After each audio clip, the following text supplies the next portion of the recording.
What's good, Wizards fans? It's your host, the real Ed Oliver and Brandon Scott. Today, we're going to be answering some hot takes today from subscribers and listeners, and also talking about how long the leash possibly could be for Wes Unseld Jr. this year. Let's get to it. You are Locked On Wizards, your daily Washington Wizards podcast. Part of the Locked On Podcast Network, your team every day.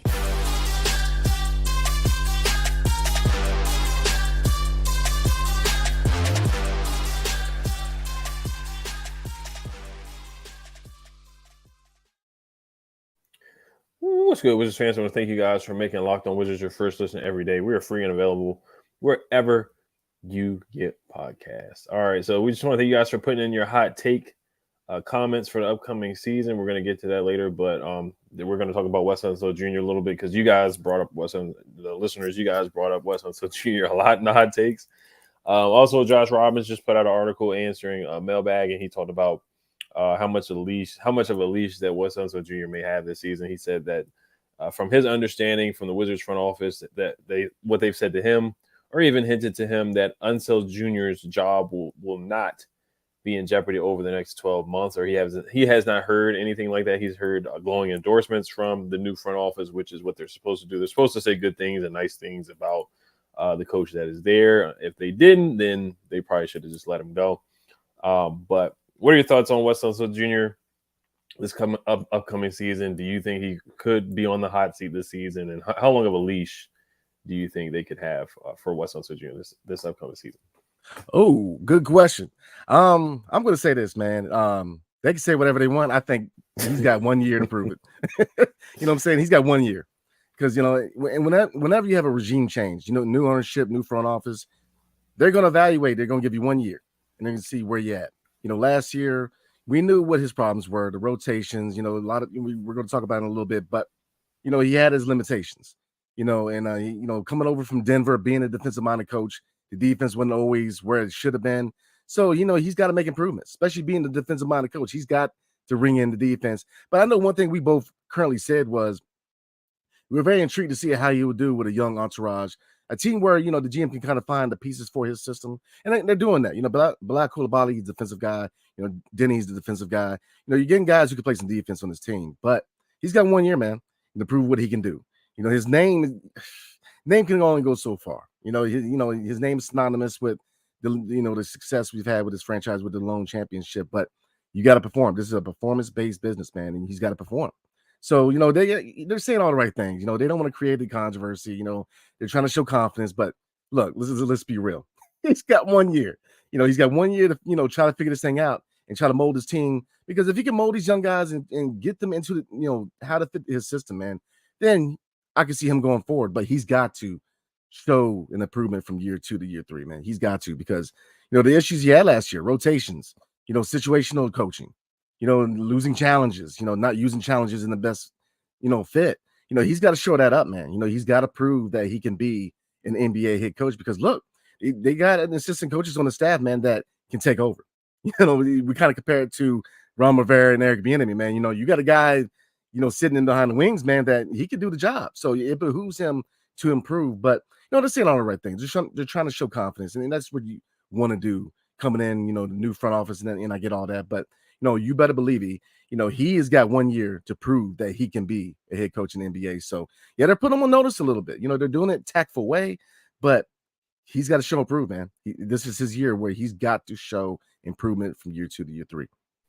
Right, yeah. This front office, they're very professional, so they're gonna have poker faces and play their cards right. They're not gonna come out and say anything, but their actions are louder than words, like you said, with hiring David Vanderpool and Brian Keefe. These are guys that are highly capable of replacing Wes Unseld Jr.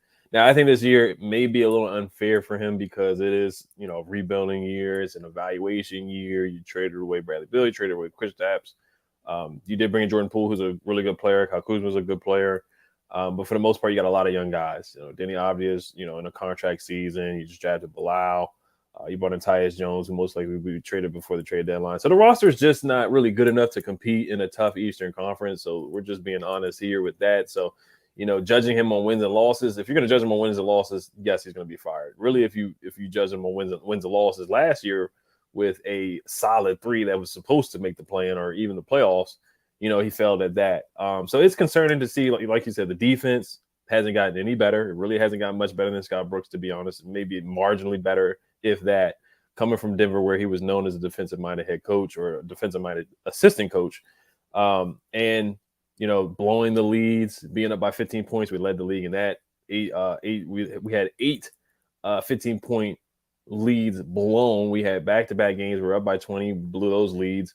Up by 35 against the Clippers the year before that, blew that lead at home, where the Clippers they benched their starters, and then they beat us with their bench. Luke Kennard hit a crazy and 1-3. And then the locker room tension, Montrezl Harrell, Dinwiddie, KCP throwing a punch, or Montrezl Harrell having a fist fight with KCP in the tunnel, guys not getting along, Davis Bertans getting into it with Denny. He just had no control over the locker room. So his personality, I think he's a good guy, a nice guy and all that, but we both have talked about, can he be a leader of men? Can he get guys to buy in? It's just been a question mark for him. I think he's more of I'm not going to say a quiet guy, but he's kind of more of a reserve guy where you need that tough energy from Wes. And, we kind of just haven't seen it consistently from him. And he had a 10-game losing streak one season as well. Now he had the crazy 10-3 start where I was like, wow, we finally got a good one. And then after that, it went downhill from there. And we finished 35-47. So overall, yes, he has been a disappointment. It's not all his fault. Some of the roster construction has been a little wonky and a little wacky, but you just look at the numbers there, the blown leads. We gave up 100 points in the paint to the Denver Nuggets. We got blown out at home by 41 against the Nets. He's just been on the wrong side of history a lot here in Washington. You've seen the zone defense where he leaves shooters wide open. He doubles guys when we're not supposed to, doubling James Harden, leaving guys wide open, doubling and letting Buddy Hield be wide open for the Pacers where we got blown out at home in one of the first games of the season. So it's just a lot of things that we see that he doesn't see sometimes, where it's very frustrating. So I think, once again, going with your answer too, I think the leash is not long because they didn't hire him, and they brought in 2 guys that certainly can easily replace him, and possibly in the middle of the season. I think maybe I don't think they'll fire him in the middle of the season, but I wouldn't be surprised if they do. If they don't like what they're seeing, if they don't like the development with Bilal or what they're seeing from Denny or some of the young guys, then they may just move on. They may just move on, honestly, in the middle of the season. I think they'll wait till the end of the year and be nice because of the name thing. I don't think they'll fire him in the middle of the season, but I think the leash is very short. Yeah, I mean, but you brought up a good comment, man, which was it's not going to be defined by wins and losses. Look, we're not going to win many games. Let's be real. Mm-hmm. I mean, we'd be very blessed to hit 30 wins.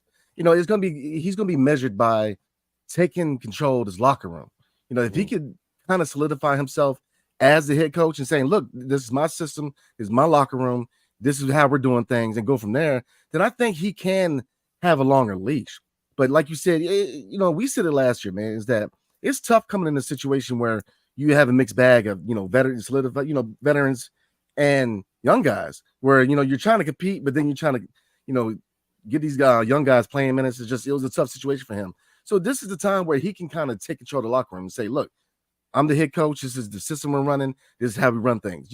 You set the pace. You set the standard. That's what I want to see from Wes, man. Look, it's not going to be based on wins or losses because if we're going to do that, he's going to be gone by the deadline. It's not going to be a competitive game, man. It's going to be a rebuild, year one of a rebuild. So it's going to be, to me, in my humble opinion, is that if I'm going to judge Wes Unseld this year, it's going to be based on, does he control the locker room? Is he solidifying himself as that guy? Because that's the type of coaching you want. You mentioned, your Pat Rileys, your Phil Jacksons, they came in and they solidified themselves as the guy. If you look at, Phil Jackson, when he took over for Doug Collins, he came into a situation where, Doug Collins was very popular because he got the ball in Jordan's hands. But he came in, he said, look, this is how we running things. We're gonna implement the triangle, and this is how we're doing things. You got to be that guy, man. You got to be the head coach. You've got to solidify yourself as that guy. And that's what I see from Wes, man. I'm not saying you got to be all in their face in front of the crowd, acting crazy, throwing chairs. But, look, man, you got to get into the guys, man. You got to set the standard. That's leadership. So, that's what I want to see from Wes, man. Going forward, I want to see him take control, set the standard, set the pace, man, be that guy. And I think if he does that, man, he can win the confidence not only of the front office, but of the fan base, man. But he's got to, the name can only go so far. He's got to if he want to go beyond his dad and be that guy as far as where he places himself in the history of this franchise, then he's got to make himself different than the previous head coaches. Because we've had a lot of head coaches who are like, kind of passive. And no, we need a guy that's like, look, either run, like in baseball when, coaches get on guys for not running out to first base. He's got to get on guys, man. Look, get down in transition. Last year you didn't see that. Guys, lollygagging, taking the time, going down in transition. Nah, get in some people, man. Look, you need to hurry up or you're going to be on the bench. Especially now where you got a situation where you got vets and you got young guys waiting in the wings, waiting to play. He's going to be tough on these vets. Let them show out. They're going to be benched because they're just finding reasons to get these young guys some playing minutes. So that's where I'm at. The success is going to be measured by him solidifying himself as a head coach in DC. And then I think if he gets a lot of these guys on board with his system, you could see him here long term. But just like Denny and a few guys on his team, the ball is in his court. He's got to respond from year 2 to year 3. So yeah, and a lot of guys complain about pushing the pace. Is that something that he's finally going to let them do? He's going to let Jordan Poole push the pace, Tyus Jones. You got guys that can push and can run. Gafford, he's kind of put Gafford in the doghouse sometimes. But Gafford hasn't played the best at sometimes either. But he has no choice but to play Gafford probably 35 to 40 minutes now. And players haven't complained. And there's times where even that first year where it looked like Tommy Shepard was running things and, not letting Wes make decisions on rotations and playing time. His hands are going to be full because there's a lot of guys that got to be showcased at first. So how are the rotations going to go? So there's a lot of question marks. We're both saying it's not about wins and losses, but how is the playing time going to be divvied up? How do the rotations look, the development? So it's a lot that's going to go into it for sure. But we're going to get to some of the hot takes that are about Wes Unseld Jr. Before we do that, today's episode is brought to you by FanDuel. Football season is about to kick off, and FanDuel giving you the chance to win all season long because right now, when you bet on a Super Bowl winner, you can get bonus bets every time they win in the regular season. Just pick any team to win the Super Bowl, and you'll get bonus bets for every victory. You can get bonus bets on spreads, player props, over-unders, and more. So visit FanDuel.com/locked-on and start earning bonus bets with America's #1 sportsbook. That's FanDuel.com/locked-on. So, all right, so I'm going to put my Super Bowl bet in on the Commanders right now already so I can get my bonus bets every time they win. Don't do it, man. I'm gonna just speak it into existence. I'm gonna speak. Don't walk towards the light. Don't do it. Yeah, no, I know. we got to worry about Ron Rivera and Eric Bieniemy right now going back and forth. So, but we'll get into some of the hot takes here. So, first one that stood out to me is from Micaiah on Twitter. His Twitter name is sadly a Wizard fan on Twitter, so you can give him a follow. He said, don't know if this is a hot take, but Vanderpool takes Wes Unseld Jr.'s job midway through the season and becomes head coach. What are your thoughts on that hot take? I mean, he's pretty accurate. There's two factors to look at. Number one, the front office, man, they're savvy, and they're doing all the right things because they did this. They brought in assistants who can either do one or two things, either help him evolve as a coach or take over. They sent a clear message to Wes Unseld Jr., which is, look, we know that your name is synonymous with the lone championship. Your dad was the MVP. Your dad was, he held a lot of positions in his organization, but it only goes so far. He's got to respond. So, I mean, I think that, yeah, the writing's on the wall for Wes. He's got to respond because you got every aspect of this franchise has been gutted out, and they brought in new personnel. You got a front office where you have 3 guys who could easily be GMs of their own team. So you got a high level front office. If you look at his coaching staff, they gave him the reinforcements to, in the brainstorming and the brain trust to have a really good coaching staff. So it helps him. You got guys who are going to be able to help him evolve as head coach, but he's got to respond. So, yeah, I think that he's right on with the hot take, man. I think a lot of people have the same opinion as far as his fan base, which is, you have the front office. We got to get this coaching staff straight. So, Wes Unseld, he's got to figure it out. He's got to figure it out. So, yeah, absolutely. I'm with you, just like we were just talking about previously, man. I don't think he's going to be fired at deadline, midway.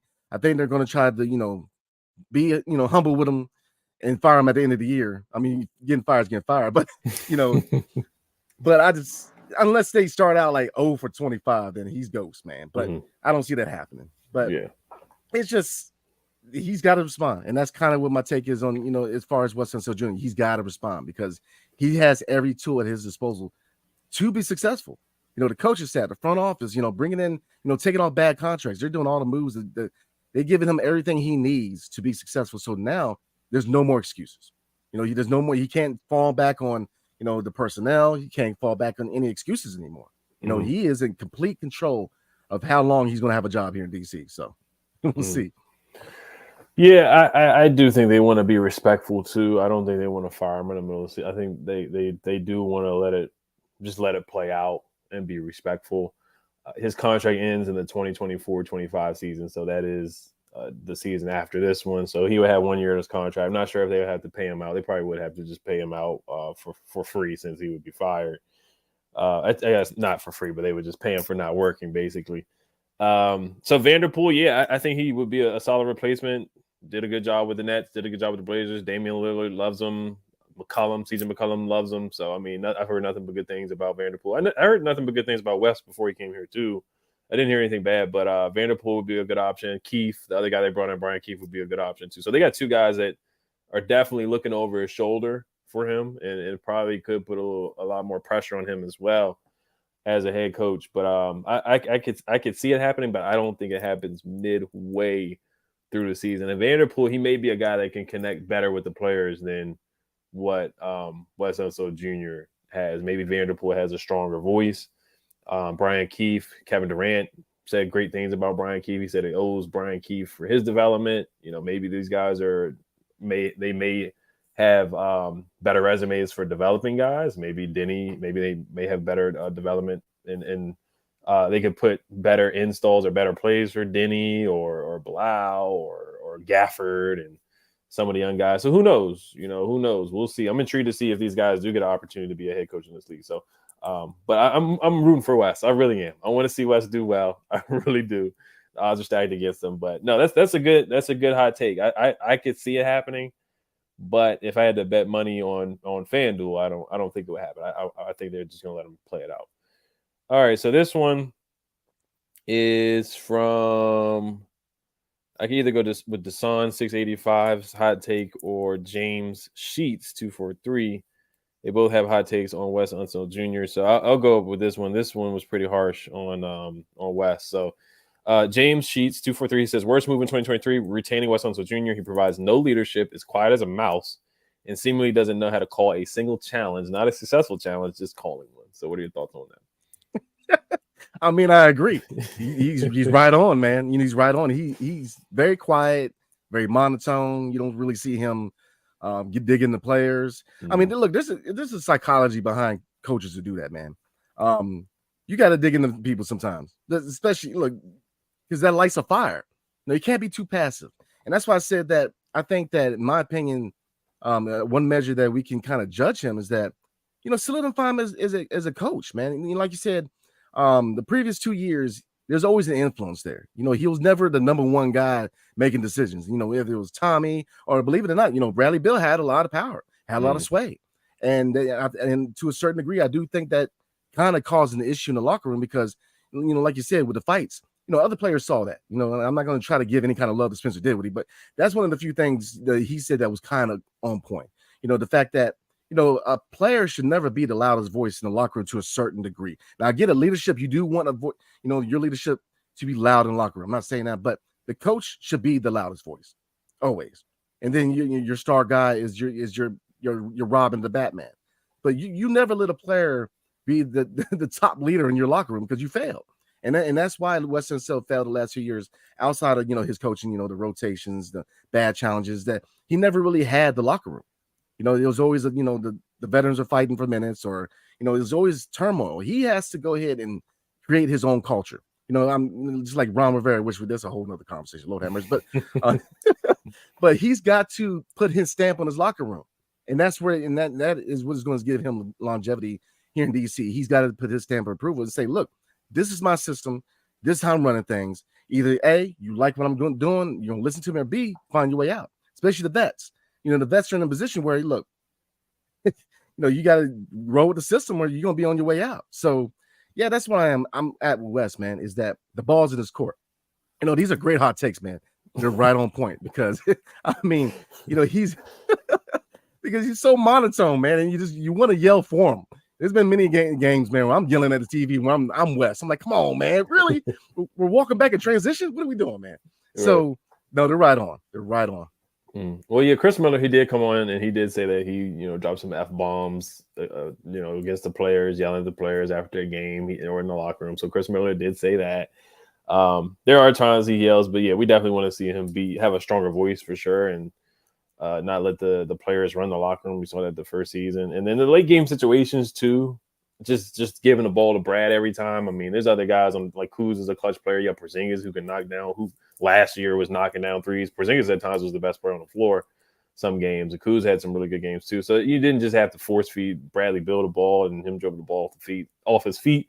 So that's where I thought Wes could do better. So we'll see how he handles late game situations this too. He's going to draw some plays for Jordan Poole, draw some plays for Corey Kispert to get a wide open three. I never saw that. I never saw Kispert get some wide open looks for threes. They just did a lot of isolation.